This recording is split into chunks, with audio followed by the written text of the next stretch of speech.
कुछ और volume integral का प्रॉब्लम को देखते हैं। तो वॉल्यूम इंटीग्रल में मेन होता है लिमिट लगाना। सरफेस को जो है इमेजिन करके लिमिट लगाते हैं। किस तरह से, यदि दो वेरिएबल का लिमिट हो तो पहले उसको इंटीग्रेट करते हैं, उसके बाद यदि एक वेरिएबल का लिमिट हो उसके बाद इंटीग्रेट करेंगे, और जीरो वेरिएबल का लिमिट है उसको सबसे लास्ट में इंटीग्रेट करेंगे। तो सबसे मेन हो जाता है वॉल्यूम इंटीग्रल में लिमिट को लगाना। जैसे एक कुछ और प्रॉब्लम को देखते हैं। Find volume integral of a scalar function t equal to x y z square over the prism shown below. ये प्रिज्म है, तो क्या कह रहा है, t equal to x y z square, मतलब कोई स्केलर फील्ड है, कोई स्पेस में स्केलर फील्ड है, स्पेस में जहाँ की हर एक पॉइंट पे कुछ न कुछ मान होगा। कोऑर्डिनेट डालेंगे x1 y1 z1 x2 y2 z2 x3 y3 z3, तो कुछ न कुछ मान होगा यहाँ पे इस स्पेस में। तो इस स्पेस में इसका मान जैसे कि 1 1 1 कोऑर्डिनेट डालेंगे तो वहाँ पे मान हो जाएगा 1, 2 2 2 कोऑर्डिनेट डालेंगे तो वहाँ पे हो जाएगा 2 4 4 16 हो जाएगा। इस तरह हर एक पॉइंट पे स्केलर फंक्शन का कुछ न कुछ मान है। अब उस स्केलर फील्ड में इस प्रिज्म को ले जाते हैं, तो इस प्रिज्म को ले जाएंगे तो कितना स्केलर फंक्शन इसके अंदर आएगा, कितना स्केलर क्वांटिटी आएगा, उसी का मान जो है निकालना पड़ेगा। वॉल्यूम इंटीग्रल का मान वही होगा। तो वॉल्यूम इंटीग्रल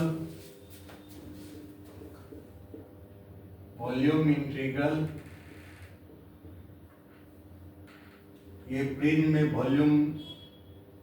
प्रिज्म के अंदर कितना वॉल्यूम होगा उसका मान निकालेंगे, तो triple integral volume t dv ये होगा। अब इस प्रिज्म को देखते हैं। ये प्रिज्म जो है इस तरह का प्रिज्म है जिसका ये 0 से 1 तक जा रहा है जेड में, और ये लाइन में जा रहा है एक्स वाई जो है। मतलब यदि हम इसको 2 डायमेंशनल खींचेंगे प्रिज्म को, ये एक्स एक्सिस ये वाई एक्सिस, जेड को हम ब्लैक बोर्ड के बाहर ले लें, तो ये जो प्रिज्म जा रहा है ये 1 पे कट कर रहा है, एक्स एक्सिस को 1 पे कट कर रहा है और जेड को भी 1 पे कट कर रहा है। तो ये हो गया, ये ट्रायंगुलर हो गया। अब यही ट्रायंगल बढ़ते बढ़ते हुए 1 तक आ रहा है, z इक्वल टू 0 से z इक्वल टू 1। तो ये ट्रायंगल जो है बढ़ते बढ़ते यही वाला ट्रायंगल वाला शेप एरिया, ट्रायंगुलर एरिया बढ़ते बढ़ते ये z equal to triangular area 1 तक आ रहा है, तो वो प्रिज्म बन जाएगा। तो हमको लिमिट लगाना है इसमें, तब z वेरीज फ्रॉम, ये z तो 0 से 1 तक वेरी होगा, z वेरीज फ्रॉम 0 to 1। ये जो जाएगा ट्रायंगल बढ़ते बढ़ते हुए 1 तक चला जाएगा। तो z varies from 0 to 1, y varies from, अब ये ट्रायंगल है तो इसमें स्ट्रिप लेना पड़ेगा। स्ट्रिप ऐसे लेंगे या ऐसे लेंगे तो x 0 to 1 होगा और y इस लाइन के अकॉर्डिंग, लाइन y घट बढ़ रहा है, यहाँ पे कम है, यहाँ पे ज़्यादा हो गया, यहाँ पे ज़्यादा हो गया, इस लाइन के अकॉर्डिंग y घट बढ़ रहा है, तो y का लिमिट उस लाइन के अकॉर्डिंग होगा। तो यदि हम ऐसे लेंगे तो इसमें y कांस्टेंट होगा 0 to 1 और x जो है वैरी करेगा इस लाइन के अकॉर्डिंग, इस लाइन के अकॉर्डिंग x वैरी करेगा और y 0 to 1 होगा। तो हम इस तरह से हम कंसीडर करते हैं, ये वाला स्ट्रिप कंसीडर करते हैं। तो y वेरीज फ्रॉम 0, यहाँ पे 0 to, ये लाइन का इक्वेशन है, इंटरसेप्ट फॉर्म में लिखेंगे तो x बटा 1 ये 1 इंटरसेप्ट बना रहा है, वाई पे 1 इंटरसेप्ट बना रहा है, वाई बटा 1 इक्वल टू 1, तो x plus y equal to 1। इस लाइन का इक्वेशन हो गया। तो वाई इक्वल टू वेरी कर रहा है 0 से 1 माइनस एक्स तक, ये वेरी कर रहा है। और जेड एक्स जो है 0 to 1, 0 varies from x 0 to 1। तो अब हम मेरा लिमिट निकल गया, तो आराम से मेरा ये स्केलर फंक्शन का वॉल्यूम इंटीग्रल निकल जाएगा। तो वॉल्यूम इंटीग्रल इक्वल टू हो जाएगा, टी का मान कितना है, टी बराबर है एक्स वाई जेड स्क्वायर। तो ये हो जाएगा एक्स वाई जेड स्क्वायर। अब जो है यहाँ पे एक वेरिएबल है, यहाँ पे 0 वेरिएबल है, कांस्टेंट है, और ये भी 0 वेरिएबल है। तो पहले जो ज़्यादा वेरिएबल आता है उसको लेते हैं। तो पहले हमको y के टर्म में इंटीग्रेट करना पड़ेगा। तो इसको जो है 0 to 1 माइनस एक्स, उसके बाद x या z के टर्म में करेंगे। तो इसको रखते हैं z के टर्म में, तो 0 to 1 और ये 0 to 1। इस तरह से ये हो जाएगा dy dz dx। अब इसको इंटीग्रेट करेंगे, सबका लिमिट पता चल गया है, 0 to 1, 0 to 1, x y z square. y के टर्म में इंटीग्रेट करेंगे तो ये हो जाएगा x y square z square बटा 2, लिमिट लगाएंगे 0 to 1 माइनस एक्स, ये हो जाएगा डी जेड डी एक्स। तो ये हो जाएगा 0 to 1, 0 to 1, x y square z square. यहाँ पे मान रखेंगे एक्स इंटू 1 माइनस एक्स का स्क्वायर जेड स्क्वायर बटा 2, ये डी जेड डी एक्स। तो ये हो जाएगा 0 to 1, 0 to 1, x minus x into 1 plus x square minus 2x into Z square बटा 2 डी जेड डी एक्स, ये हो जाएगा। तो ये हो जाएगा x into 1 plus x Z square plus x cube Z square minus 2x square z square बटा 2, ये 0 to 1, 0 to 1 d z D x.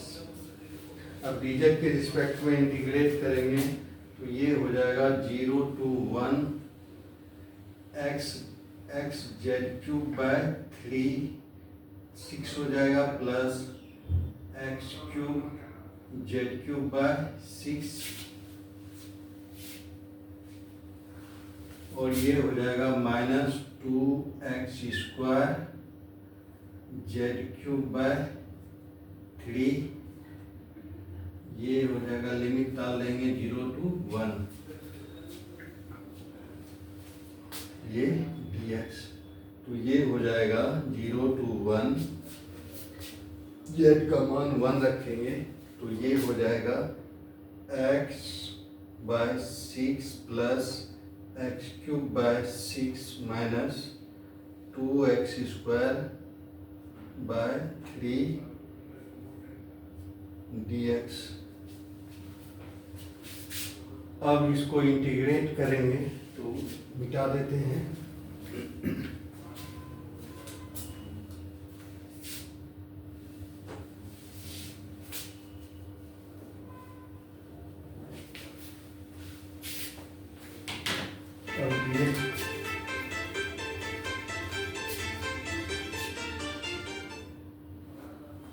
अब जो है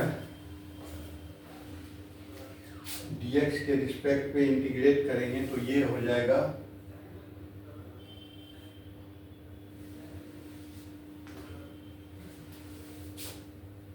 एक्स स्क्वायर बाय 12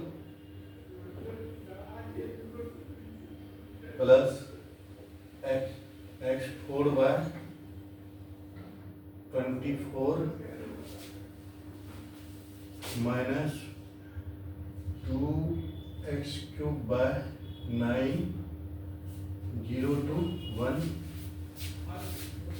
ये हो जाएगा। अब इसको इंटीग्रेट करते हैं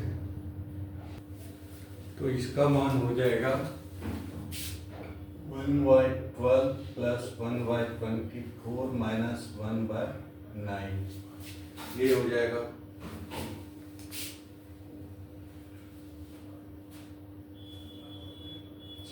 टू हो जाएगा एलसीएम 6 प्लस 3 माइनस आर तो ये 2/9 9 8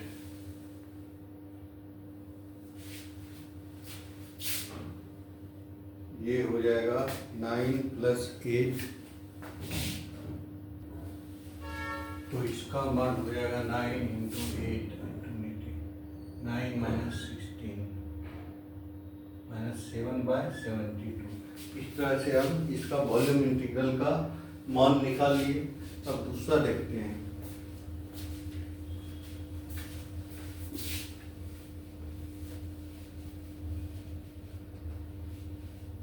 कोई प्रिज्म था, वो सबसे पहले इसमें मेन होता है कि लिमिट को किस तरह से रखना समझ रहे हैं। सरफेस को देख के इमेजिन करके, वो सरफेस को इमेजिन करके उसका लिमिट को रखते हैं। जैसे find volume common to the cylinder x² plus y² equal to a², x² z² equal to a²। तो यदि हम इसको देखेंगे, एक सिलेंडर है x² plus y² equal to a², ये एक सिलेंडर है।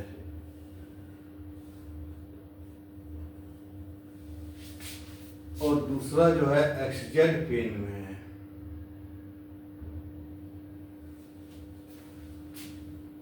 मतलब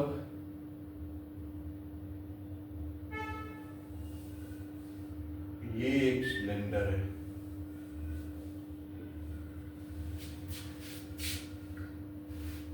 ये x² plus y² equal to a² वाला सिलेंडर है।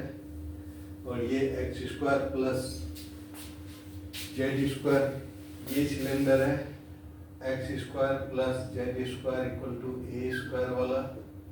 और ये वाला सिलेंडर है x² plus y² equal to a² वाला। तो इससे जो कॉमन सरफेस बन रहा है उसका वॉल्यूम निकालना है।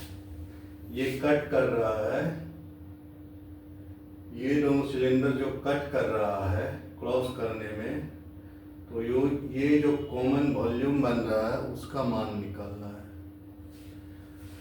तो हम इसको ऐसे देखेंगे 2 डायमेंशन में, ये x है, ये y है। तो ये मेरा x² प्लस y² ये सिलेंडर हो जाएगा। एक सिलेंडर ऐसे जा रहा है, ऐसे, और दूसरा सिलेंडर जो है ऐसे जा रहा है, इस तरह से। तो ये जो दूसरा जो इसमें z का जो वैल्यू होगा वो इस तरह से कट करेगा, इस तरह से cut, z equal to z भी जो है इस तरह से कर्व लाइन में कट करते हुए जाएगा। इसको कर्व में z भी जो है इसको कट करते हुए जाएगा। तो कर्व वाला सरफेस के एलोंग z वेरी करेगा। तो ये z जो है वेरी करेगा कर्व वाला सरफेस के। ये एक सिलेंडर ऐसे जा रहा है, एक सिलेंडर ऐसे जा रहा है। तो ये जो सरफेस कट कर रहा है z वेरी कर रहा है इस कर्व वाला सरफेस के एलोंग। तो z वेरीज फ्रॉम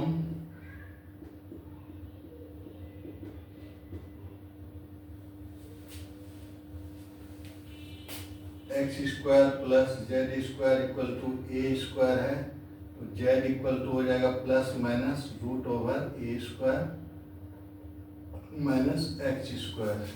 तो z varies from minus root over curve वाला सरफेस के लॉन्ग वेरी करेगा टू रूट ए। ये एक सिलेंडर ऐसे जा रहा है, एक सिलेंडर ऐसे जा रहा है, तो जेड जो वेरी कर रहा है, जेड ये वाला सिलेंडर जो ऐसे जा रहा है ऐसे, वो कर्व वाला सरफेस के लॉन्ग जेड वेरी कर रहा है। ये एक सिलेंडर है जो कि ऐसे जा रहा है, और ये एक सिलेंडर है जो कि ऐसे क्रॉस कर रहा है एक्स स्क्वायर जेड स्क्वायर। एक सिलेंडर ऐसे जा रहा है और एक सिलेंडर ऐसे जा रहा है, तो जेड जो वेरी कर रहा है ये कर्व वाला सरफेस के लॉन्ग वेरी कर रहा है। मतलब जेड वेरी, एक सिलेंडर ऐसे जा रहा है, एक सिलेंडर ऐसे जा रहा है, एक सिलेंडर ऐसे जा रहा है, एक सिलेंडर ऐसे जा रहा है, तो जेड जो वेरी कर रहा है ये कर्व वाला सरफेस ऐसे जा रहा है सिलेंडर इस तरह से, तो ये वाला सरफेस के लॉन्ग जेड वेरी कर रहा है। Z varies from minus root over a square plus a square minus x square, इस तरह से वेरी कर रहा है। और वाई जो वेरी करेगा, वाई वेरीज फ्रॉम, यहाँ पे स्ट्रिप लेंगे,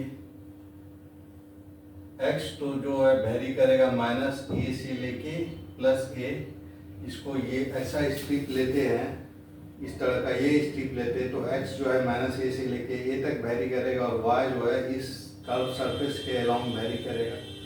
तो ये जो है वाई वेरीज फ्रॉम, ये जो सरफेस का इक्वेशन है x square plus y square plus a square, इसी सरफेस के अनुसार वेरी कर रहा हुआ है।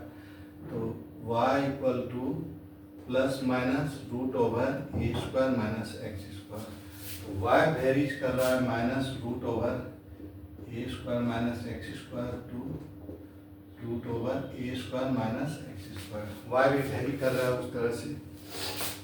x जो है माइनस, ये स्ट्रिप लिए है, तो x जो है माइनस ए से ए की तरफ वेरी कर रहा है, और ये स्ट्रिप जो है इस सरफेस के अनुसार वेरी कर रहा है।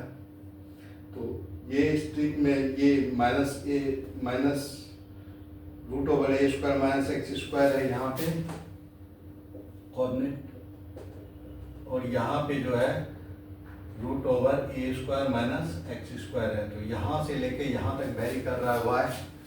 तो वाई वेरी फ्रॉम इतना, और एक्स जो है वेरी कर रहा है माइनस ए से ए, स्ट्रिप ये लिए हैं varies from minus a to a. अब लिमिट निकल गया, अब इंटीग्रेशन निकल जाएगा आराम से, तो वॉल्यूम बराबर हो जाएगा माइनस ए टू ए, और ये हो जाएगा minus a square minus x square plus root over a square minus x square, फिर जो है ये minus root over a square minus x square, ये root a square minus x square d z d y d x. इस तरह से variable है इसमें एक, इसमें भी एक वेरिएबल है, तो पहले वाई भी कर सकते हैं, पहले जेड भी कर सकते हैं, कोई भी दोनों में से कोई कर सकते हैं। तो पहले डी जेड का करते हैं, तो इसका मान आ जाएगा माइनस ए टू ए, ये minus root over a square minus x square root over a square minus x square, ये जेड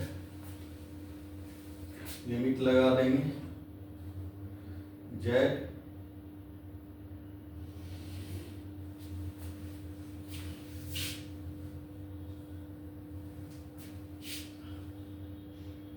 जेड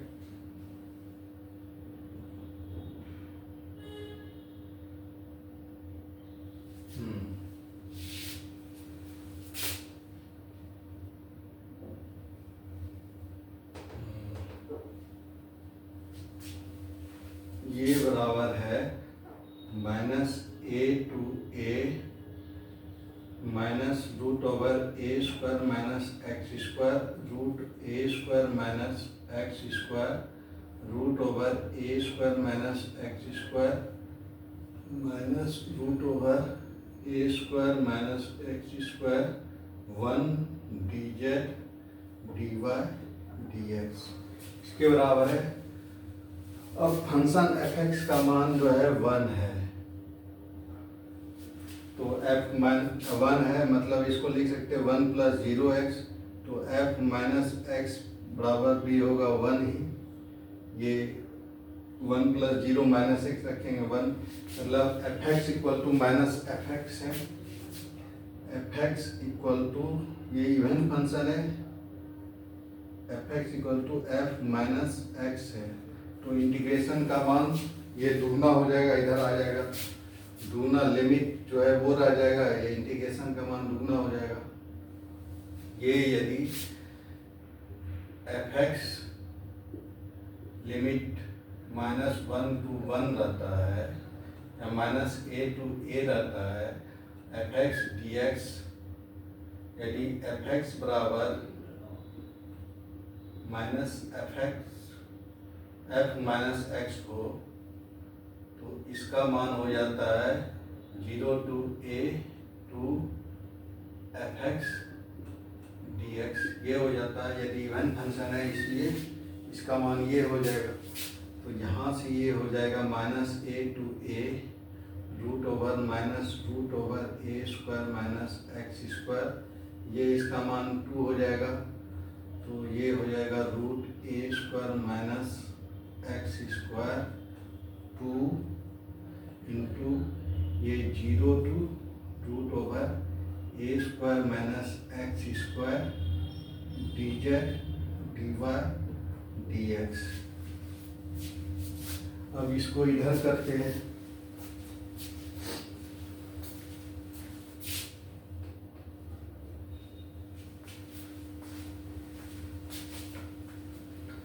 तो इसका मान हो जाएगा -a to a root over 2 बाहर ले सकते हैं, 2 minus root over a square minus x square plus root over a square minus x square z का लिमिट लगा देंगे 0 to root over a square minus x square,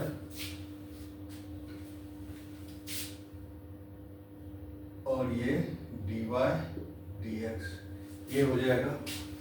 तो ये हो जाएगा 2 -a to a limit minus root over a square minus x square root a square minus x square, z की जगह ये रखेंगे, ये हो जाएगा root over a square minus x square d y d x. अब जो है, अब एफ एक्स की जगह है a square minus x square root over f minus x रखेंगे, तो ये भी हो जाएगा root over a square minus x square, मतलब ये एफ एक्स के बराबर है। फिर से ये इवन फंक्शन है, तो इसका इंटीग्रेशन हो जाएगा 2 इंटू -a to a, ये 0 to root over a square minus x square 2 root over a square minus x square d y d x. अब इसको इंटीग्रेट करेंगे तो ये हो जाएगा 4 -a to a। अब इसको डी वाई से इंटीग्रेट करेंगे तो ये हो जाएगा root over a square minus x square y 0 to root over a square minus x square d x, ये हो जाएगा। ये हो जाएगा 4 -a to a square minus x, फिर इससे गुना कर देंगे तो ये आ जाएगा a square minus x square d x, ये आ जाएगा। फिर ये जो फंक्शन है f x equal to a square minus x square, तो f minus x equal to, ये इवन फंक्शन है, a square minus x square ही होगा। तो ये भी जो है एफ एक्स के बराबर है। तो ये फिर से हो जाएगा 4 into 2 8 0 to a square minus x square d x, ये हो जाएगा। अब इसको इंटीग्रेट करेंगे तो ये हो जाएगा 8 a square x minus x cube by 3, ये 0 टू ए, तो ये हो जाएगा 8 a square into A cube minus x cube की जगह ए क्यूब बाय 3, तो ये हो जाएगा 16 ए क्यूब बाय 3, ये इंटीग्रेशन हो जाएगा। इसका मान जो हो जाएगा 16 ए क्यूब बाय 3। तो इस तरह से हम देखते हैं वॉल्यूम इंटीग्रल में मेन होता है लिमिट लगाना, सरफेस को इमेजिन करके लिमिट को लगाना। इजी होता है कि हम सरफेस को इस तरह से 2 डायमेंशन में लेके तीसरा जो जेड प्लेन है उसको सर्किल कर देते हैं। उससे पर एक्स वाई प्लेन हो गया, ये ब्लैक बोर्ड का प्लेन, और जेड जो है इससे परपेंडिकुलर ये हो गया, तो समझने में आसानी हो जाता है। आराम से समझ जाते हैं कैसे कौन सा सरफेस जा रहा है, कौन सा प्लेन कैसे जा रहा है, कैसे कट करेगा, क्या लिमिट होगा एक्स वाई और जेड का। तो जैसे ही एक्स वाई जेड का लिमिट हम इमेजिन कर लेते हैं, आराम से इंटीग्रेशन का मान निकल जाता है, ट्रिपल इंटीग्रेशन का, वॉल्यूम इंटीग्रल। Thank you.